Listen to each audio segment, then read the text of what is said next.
Hi, I'm Jennifer Cameron, and I'm doing my HRT Task 1C about the instructional model and how I'd implement it into my plans. So I'm going to start with the feedback category first, which is providing, communicating learning goals and assessment. How I do learning goals is I have my goals set up in the classroom. They're displayed for all subjects at all times, 1, 2, 3, and level 4. And completing tasks that they do independently, they get to rate themselves on the board. So if they feel like they're a 3, they put themselves in the 3 category. If they feel like they needed more help or I had to help them in some way, then they're a 1 or 2 based on what the criteria is for that level. And I go through each learning goal every time we do any kind of instruction. So even if it's something that I've already taught before, I will show our learning goal on the board, all 4 steps, so they understand where they are when they're done with the lesson.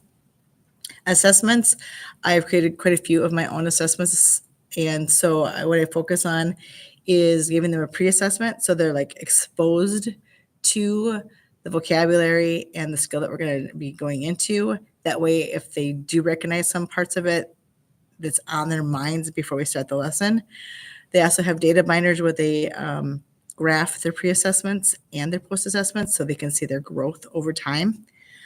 And then this way too, they understand their levels a little better. So when they do get a sheet or pre-assessment, whether it's a pre-assessment or a post-assessment, they understand. I rarely have questions about why did I get a 3 on this, or why did I get a 2 and not a 3. They kind of understand by based on the ones that they got wrong, why they didn't get a higher score. The next section is content, which deals with direct instruction. My direct instruction comes from information given to me on the pre-assessment. So if I give them a pre-assessment and I feel like there's areas they already know before I even start the lesson, then I just touch on those and try to touch on the things that are maybe more, or it's more difficult for them on the pre-assessment. So I use that data from that. Also, sorry, let's see here what else I wrote. I also like to chunk the content. So if it's brand new material, I like to make it into smaller chunks. So try to using prior knowledge to spring them forward into whatever we're talking about. I do like to incorporate think, pair, share, or some collaborative learning where I introduce a topic, but now we're going to practice it, and you're going to show me what you know from the lesson. So we do a lot of whiteboard stuff. So they write their answers on the whiteboard. Either I give them immediate feedback, or if they don't have it right, I can show them, okay, you missed this step. Remember when we do this? Or I do a peer interaction thing where I have them share with somebody else. And if their answer is incorrect, I ask them to explain what step they missed or what they need to improve on. We also use graphic organizers in other subjects such as reading, what gives them a chance to record the information that we've learned. We also do some Avid stuff right now, so we have notebooks, so they have a resource to go back to if they are unsure, something we talked about in class while they're doing their independent or practice work. The next component is practicing and deepening lessons. So like I said, they have notebooks that are interactive notebooks so they can look back and review anything that we've talked about in instruction. So as they're doing something, whether it's a game or activity that I've incorporated to help boost their knowledge of what we talked about in direct instruction, they also have the resource of looking in their notebook to look up something that they might have missed or forgotten while they're doing whatever activity with a group. Do a lot of compare and contrast in the classroom, especially when you do new material and adding on something else. Let's compare this to something we've learned before.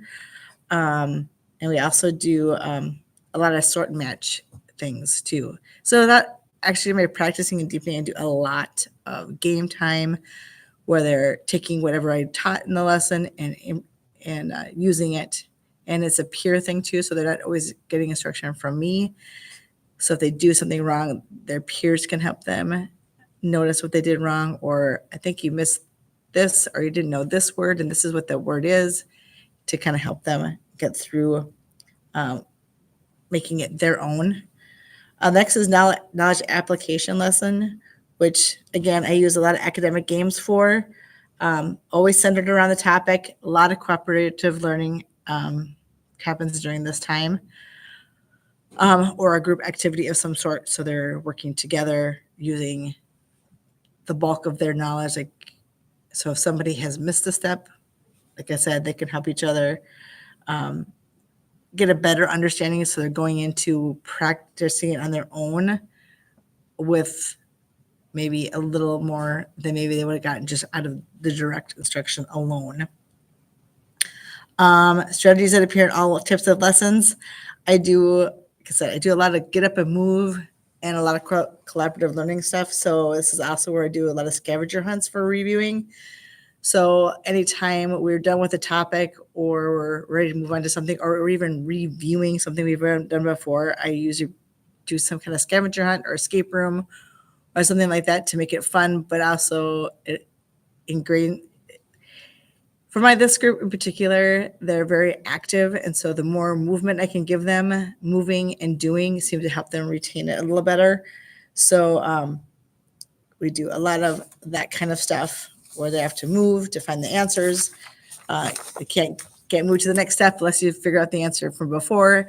So there's maybe some backtracking. Okay, where did we make a mistake? That gets into the errors in reasoning. Where did we make our errors so we can fix it so we can move on to the next step?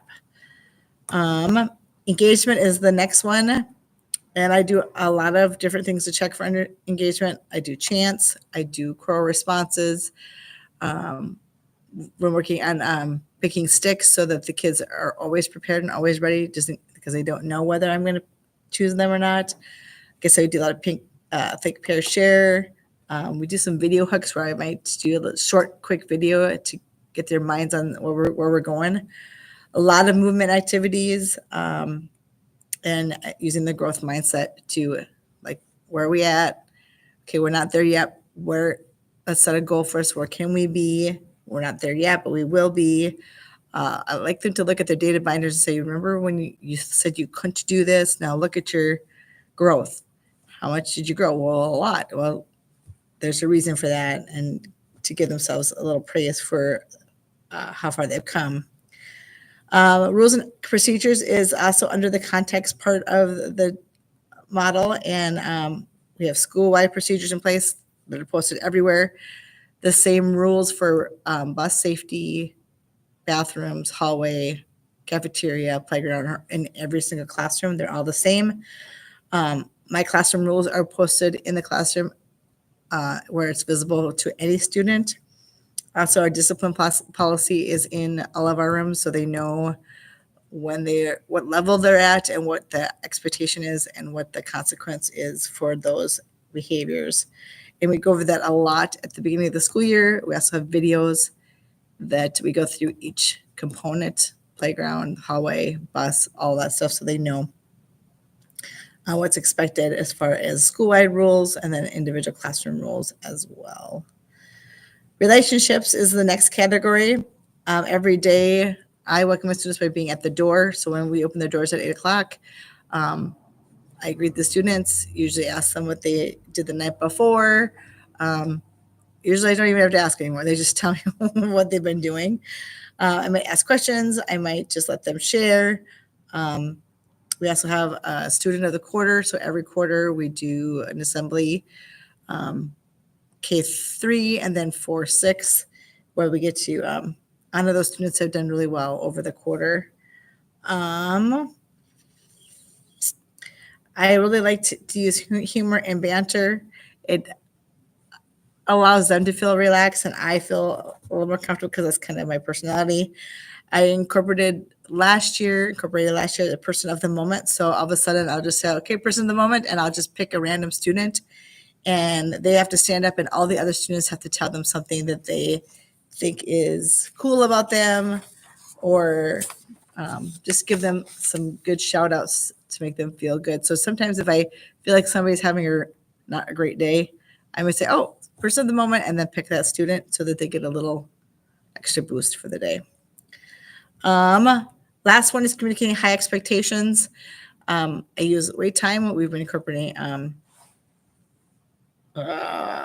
think of what it's called right now, where we use wait time and have the specific instructions for what they need to be doing. Verbal and nonverbal responses. I use a lot of nonverbal stuff because once I start talking a lot, then they feel like they need to talk a lot. So I'm trying to limit my amount of my speaking so that they limit their speaking. Choosing students to respond not just based on raising their hands. As I said, we're working on element 41, 42, 40, 41, and 42, I think. And one of those things is making sure your students are ready to respond at any time. So I pick sticks a lot of the time. And if I forget, the kids tell me I'm supposed to be picking sticks. They know I'm working on that. Allowing students to build on each other's ideas. So like if somebody says part of the right answer, I'm like, yep, that's part of it. Now can somebody add to it? And sometimes I let them pick the person that they want to have add to it to help them